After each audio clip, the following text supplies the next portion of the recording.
Hi hello നമസ്കാരം Devu vibes എന്തായിരുന്നു നമ്മുടെ ചാനലിന്റെ പേര് മാഡ്നസ് റോഡ് ചാനലിലേക്ക് എല്ലാവർക്കും സ്വാഗതം.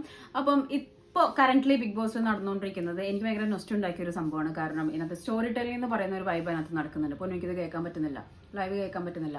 സ്റ്റോറി ടെല്ലിംഗ് എന്ന് പറയുന്ന ഒരു സംഭവമുണ്ട്. സോ കഴിഞ്ഞ തവണത്തെ സ്റ്റോറി ടെല്ലിംഗ് ഭയങ്കര സംഭവമായിരുന്നു. നമുക്ക് എല്ലാവർക്കും അറിയില്ല, ലക്ഷ്മിന്റെ ആ ഒരു സംഭവം വേറൊരു തലത്തിലോട്ടാണ് കൊണ്ടുപോയത്. സോ അതേപോലെ തന്നെ ഇത്തവണ സംതിങ് ഡിഫറെന്റ് ആയിട്ട് ഒരു interview kind of story telling ആണ് അതിനകത്ത് നടന്നത്. അപ്പോൾ രതീഷിന്റെയും ജാൻമോനിന്റെയും എനിക്ക് രണ്ടുപേരെയും ഞാൻ കമ്പയർ ചെയ്ത് പറയുകയാണെങ്കിൽ, രതീഷ് ഒരു ഭയങ്കര ഓർത്തഡോക്സ് ഫാമിലിയിൽ നിന്ന് വന്നിട്ട് നമ്മൾക്ക് ആ ഒരു ഭയങ്കരമായിട്ട് ഫാദർ അറ്റാച്ച്ഡ് ആണ്, സിബ്ലിയൻസ് ആയിട്ട് അറ്റാച്ച്ഡ് ആണ്. അപ്പൊ അവരുടെ കുട്ടി കാര്യങ്ങളെല്ലാം സംസാരിച്ച് എങ്ങനെയാണ് ഇവിടം വരെ എത്തിയത്, എന്താണ് ആ ഒരു പൈസയുടെയും കുടുംബ ബന്ധത്തിന്റെയും ഫാദറിന്റെ ഒക്കെ ഒരു അറ്റാച്ച്മെന്റ് എന്നുള്ള സംഭവം കാര്യങ്ങളാണ് അതിനകത്ത് കാണിക്കുന്നത്. അപ്പോൾ എനിക്ക് എന്റെ ഒരു എക്സ്പീരിയൻസ് വെച്ച് നോക്കുമ്പോൾ 3 ബെസറാണ് നമുക്ക് ബിഗ് ബോസിൽ സ്റ്റോറി ടെല്ലിംഗ് ടൈമിൽ വരുന്നത്. അത് ലൈക്ക് ബിഗ് ബോസിന് മനസ്സിലാവും ആ ഒരു ലാഗിങ് സംഭവം ഏതാന്ന് മനസ്സിലാക്കിയിട്ട് അതനുസരിച്ചിട്ടായിരിക്കും അവർ ബെസർ എടുക്കുന്നുണ്ടാവും. അപ്പോൾ ലാസ്റ്റ് ബെസർ വരെയാണ് നമുക്ക് സ്റ്റോറി പറയാനുള്ള ഒരു സമയമുള്ളൂ. അപ്പോൾ രതീഷിന്റെ കുറച്ചിങ്ങനെ ലാഗ് ആയിട്ടാണ് എനിക്ക് തോന്നുന്നത്. ഭയങ്കര സെന്റിമെന്റൽ ആണെങ്കിലും ആള് ഭയങ്കര സെൻസിറ്റീവ് ആയിട്ടാണ് എനിക്ക് ഫീൽ ചെയ്തത്. എന്നാൽ എക്സ്ട്രീം ആണ്, ഒന്നില്ലെങ്കിൽ എക്സ്ട്രീം സെന്റിമെന്റ്സ് ആയിരിക്കും, അല്ലെങ്കിൽ എക്സ്ട്രീം ഒച്ചപ്പാടായിരിക്കും. പക്ഷെ ആൾ ഇവിടെ വന്ന ഡേ 1 തൊട്ട് ഒച്ചെടുത്ത് ഇപ്പൊ സൗണ്ട് ഇല്ലാത്ത അവസ്ഥയൊന്നും ഒരു വിഷയമല്ലാത്ത രീതിയിലാണ് ഇപ്പോഴും അവിടെ അങ്കപ്പാട് നടന്നുകൊണ്ടിരിക്കുന്നത്. And other person is Janmoni. എനിക്ക് ഭയങ്കര ഇഷ്ടമുള്ള ഒരു വ്യക്തിയാണ്.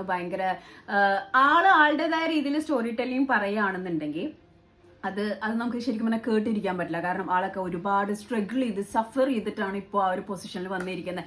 അതുകൊണ്ട് തന്നെ ആ ഒരു റെസ്പെക്ട് ലെവൽ എൻറ്റയർലി ഡിഫറെന്റ് ആണ്. പക്ഷേ ക്രിസ്പ് ആൻഡ് ക്ലിയർ ആയിട്ട് ഷോർട്ട് കട്ട് ചെയ്ത് അധികം വലിച്ചു നീട്ടാത്ത രീതിയിൽ കാര്യങ്ങൾ സംസാരിച്ചു. ഒരു പ്രൗഡ് മൊമെന്റ് പോലെ, അല്ലെങ്കിൽ വേറൊരാൾക്ക് കാണുമ്പോൾ റെസ്പെക്ട് ഫീൽ തോന്നുന്ന പോലെ, അല്ലെങ്കിൽ ഓളൊരു തിങ്സ് വിൽ ഹാപ്പൻ, അവരുടെ ഒരു പെയിൻസും കാര്യങ്ങളൊക്കെ വലിച്ചു നീട്ടി പച്ച മലയാളത്തിൽ പറഞ്ഞാൽ ഒരു കണ്ണീർ മഴ ആക്കാത്ത രീതിയിൽ വളരെ നൈസായിട്ടാണ് പറഞ്ഞു തീർത്തു. പക്ഷെ അതിന്റെ ഇടയിൽ എനിക്ക് റോക്കി ബായുടെ ഒരു അനാവശ്യമായ ടിഷ്യം ഫീൽ ചെയ്ത് എന്താന്ന് വെച്ചിട്ടുണ്ടെങ്കിൽ, ഒരു ഇന്റർവ്യൂ നടന്നുകൊണ്ടിരിക്കുന്ന സമയത്ത് ഓൾറെഡി ആള് വന്ന് പറയുന്നുണ്ട് I am not good in Malayalam എന്നുള്ളത് ഓൾറെഡി പറഞ്ഞതിന് ശേഷമാണ് ഈ ഒരു കാര്യം സംസാരിക്കുന്നത്. അപ്പോൾ ഇന്റർവ്യൂവർ അല്ല എന്തുകൊണ്ട് മലയാളത്തിൽ പറഞ്ഞുകൂടെ, ഇത് മലയാളം സീസൺ ആണ്, അപ്പോൾ മലയാളം ആളുകളാണ് കാണുന്നത്, അപ്പോൾ എന്തുകൊണ്ട് പറഞ്ഞുകൂടെ എന്നുള്ളൊരു ചോദ്യം വരാം. ഓഫ് കോഴ്സ് മേ ബി ചിലപ്പോൾ അത് ലാലേട്ടൻ ചോദിക്കാം. കാരണം എന്ന് വെച്ച് കഴിഞ്ഞാൽ കഴിഞ്ഞ തവണയും അതിന് മുമ്പത്തെ തവണയൊക്കെ റിയാസിനോടൊക്കെ ഇത് മലയാളമാണ്, ഇവൻ നമ്മളോടും പറഞ്ഞിട്ടുണ്ട്, എന്നോടും കൺസൾട്ടൻ റൂമിൽ വിളിച്ചിട്ട് ഇത് മലയാളത്തിൽ പറയണം എന്നുള്ള രീതിയിൽ പറയുന്ന പൊട്ട ഇംഗ്ലീഷ് ആണെങ്കിൽ പോലും മലയാളത്തിൽ സംസാരിക്കണം, നമ്മളെ പ്രത്യേകം വിളിച്ച് സംസാരിച്ചിട്ടുണ്ട്. പക്ഷെ ഇവിടെ എനിക്ക് പെട്ടെന്ന് വെറുതെ ഒരു സീൻ ക്രിയേറ്റ് ചെയ്യാൻ നോക്കി. പക്ഷെ പുള്ളി എറിഞ്ഞ പടക്കം നനഞ്ഞതായിരുന്നു എന്നുള്ള കാര്യം പുള്ളി ഓർത്തില്ല മച്ചന്മാരെ. സോ അതെന്തുകൊണ്ട് പറഞ്ഞുകൂടായിരുന്നു എന്ന് ചോദിച്ചു. ഒരിക്കലും ഒരു ഇന്റർവ്യൂവർ അപ്പുറത്തേക്കുന്ന ഒരാളുടെ അടുത്ത് ഇത് മലയാളമാണ്, മലയാളത്തിൽ സംസാരിക്കണം എന്ന് പറയാൻ പറ്റില്ല. അതൊരു അത്രയും ആറ്റിറ്റ്യൂഡുള്ള ആളാണെങ്കിലും എങ്ങനെയാണെങ്കിലും അവരൊരു എക്സ്ക്യൂസ് പറഞ്ഞതിന് ശേഷം ഇങ്ങനെ ഒരു കാര്യം സംസാരിക്കാൻ പാടില്ല. സോ റോക്കി ബായുടെ ഒരു വൈബ് ഇപ്പോൾ ചില സമയത്ത് ഒരു നനഞ്ഞ പടക്കമായിട്ട് തോന്നുന്നുണ്ടോ എന്ന് എനിക്ക് നല്ല രീതിയിലൊരു ഡൗട്ട് ഉണ്ട്. ഇനിയിപ്പോൾ അടുത്തൊരു സ്റ്റോറി ടെല്ലിംഗ് ഋഷിയുടെയും ജാസ്മിന്റെ ഒക്കെ സ്റ്റോറി ടെല്ലിംഗ് ഭയങ്കര ഇൻട്രസ്റ്റിംഗ് ആയിരിക്കും എന്നാണ് എന്റെ പ്രതീക്ഷ. അപ്പോൾ എങ്ങനെയാണ് ആ വൈബ് പോകുന്നത് എന്നുള്ളത് നോക്കാം. Thank you for watching my video. Good bias.